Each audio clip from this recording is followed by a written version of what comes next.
All right, CNT120, we're working on Chap1Lab. We're up to Layer 4. Layer 1, we looked at the physical link between our computer and the network, the patch cable. Layer 2, we looked at the network card and its MAC address, because that is the device that moves data in and out of our computer, that network card. And the MAC address is burned into the network card, so we looked at all of those pieces. Layer 3, we looked at the IP addressing on our computer. That's the address that routers use to route traffic to the correct network. The Harrisburg campus of Hack as opposed to the York campus of Hack. So we looked at the IP addressing to see what's going on at Layer 3, and we even moved data around with a little ping command to move data in and out of our computer. We're now going to work on Layer 4. Layer 4 is transport layer. We're going to look at some TCP port numbers. Hopefully we remember with Layer 4, TCP port numbers play a big part of what happens at Layer 4. Think about your computer and having your browser open, your email open, maybe an audio stream going, listening to music. Well, as that data comes into my computer needs a way to figure out this chunk of data. Does it go to the browser or does it go to email? This chunk of data, it goes to email, to go to audio, where does it go? Well, that happens through TCP port numbers. Any application has an associated port number with it. I'm going to go to the Wikipedia page here on TCP port numbers. So if I scroll down through here, let me go to 80 down here. Just plain web traffic is HTTP 80. So a port number 80 would send it to my browser. Up here is 53 DNS. Okay, if I have a DNS, the associated port number is 53. Well, as I scroll down through here, you'll see there's thousands of them. Pretty much any application has associated port number with. So as my computer receives a chunk of data, it looks at that port number to know, oh, I'm going to send this to the browser, or I'm going to send this to the email application, or I'm going to send this to the audio stream that's over here. Okay, so the port numbers are a way to know what type of data is this and what do I do with it. So we are going to capture some port numbers off the network, and we're going to do that through a program called Wireshark. Now, Wireshark is a protocol analyzer that you can actually download and install on your computer. And what it does, it's going to capture any of the data moving in on my computer. It's going to grab a copy of that so we can open up and look at it. For us, this is an extremely valuable learning tool. And I'm putting it that way. We're using the lab computers. We're learning as the data is moving in and out. Great.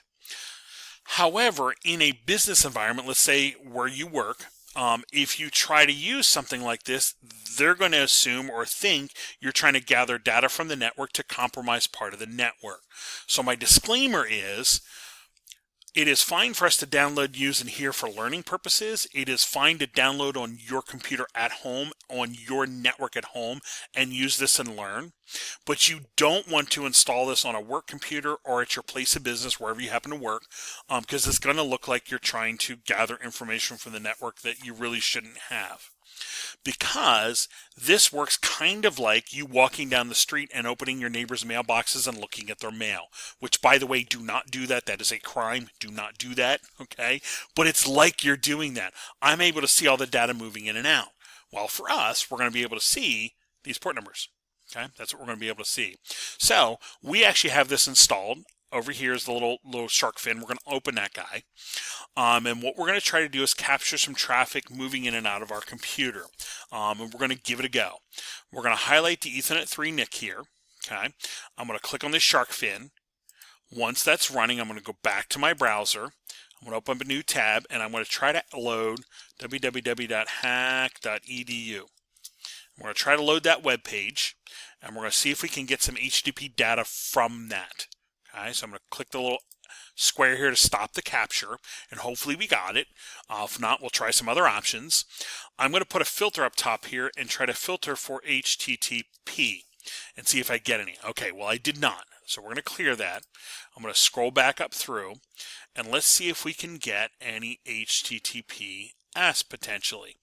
So what we're going to do, yeah, I'm seeing it looks like it immediately went to encrypted, which is fine. So we're going to use our backup plan here, and this type of traffic here, TLS, and I'll go down through here, TLS. Here is our application data. This is coming from my computer out to the network. If I actually look at this, I'm going to do a search up here for TLS. TLS, there we go. I'm going to do a search for TLS, and I'm going to see, here's some client exchanges. This is the encryption for the loading hack.edu because I see HTTPS. Okay. I'm going to come down here till I see some of the first application data, and I see it's coming from my computer into the network. If I open this down here under transportation layer security, I'll see it's actually HTTP. So this is actually HTTP data that we can look at for what we're doing. Okay, this actually can be packets we can look at for this part of the lab. So now that I have that, okay, and I know I had to alter a little bit, I'm looking for TLS, which is the transport layer security for HTTPS. Okay, that is perfectly fine. Now that I have that, I want to look at this package. I'm going to double click on this guy. It'll open up a new window here for me. And what I'm going to notice is over here on the left, these little arrows allow us to open it up. But I'll see here's my Ethernet header. There's the layer 2 header.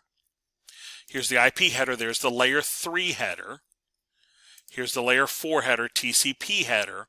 And then this would be my upper layer application. Again, if I open this, I'll see it is actually HTTP data that's been encrypted. So there's my layer 2, layer 3, layer 4, and my upper layer application layer 7. And they're showing this way because it received it off the network, and as it receives it, it reads this header, tears it off, and prints it. Reads this header, tears it off, and prints it, if you will. Reads this header, tears off, prints, and so forth. So it kind of seems backwards, but there is all my headers. All right. Now that we found that, let's open up more specifically the TCP header. So I'm going to close that. I'll look up the TCP header. I'll make this a little bit bigger, and I'll see in here we have a source port, destination port. Well, the source port in this case is a pretty high number. That is actually coming from my browser. And by the way, if you have multiple tabs, this port number would be different for each tab. Okay, so coming back through the network, it can get to the information can get to the correct tab. The destination port 443. If I look that up, I'm going to come down here. I'm just going to scroll down to 443. Okay, here is 443, HTTPS. Okay, that is no surprise. Since we loaded hack.edu HTTPS, we should have a port number of 443. Okay, that was our destination port. So it's coming from our browser going to the web server HTTPS. That is my port numbers. And as this data comes back to my computer, I'll see those flip-flop. Let me see if I can find it going the other way. Here we go. Let's go this way.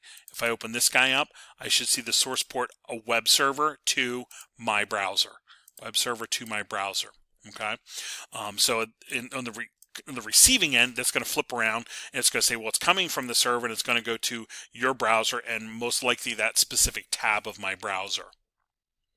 All right, I'm going to go back to this first packet I looked at. So now let's gather that source and destination port. So I'm going to try here. I'm going to try to highlight these guys, see if it'll let me. I'm not sure it will. Let's try to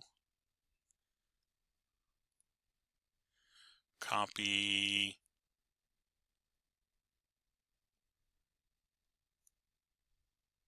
I don't want to copy all visible. All right, so I'm just going to come over here. Sometimes it plays nice, sometimes not. So we're going to go in here. We're going to do layer 4. We're going to say TCP port numbers and my source port and my destination port. I'm just going to list these in here. Destination port. And I'm going to put in here. My source port in this case was my 54715. And the destination was my 443. So it's my HTTPS. And I can even put that there as a reminder for myself. That's what that is, HTTPS. Okay. And there is my layer 4 port numbers on my network. Now, don't close out Wireshark or anything, because when we come back in the last podcast, we're going to look at some of the same information yet again.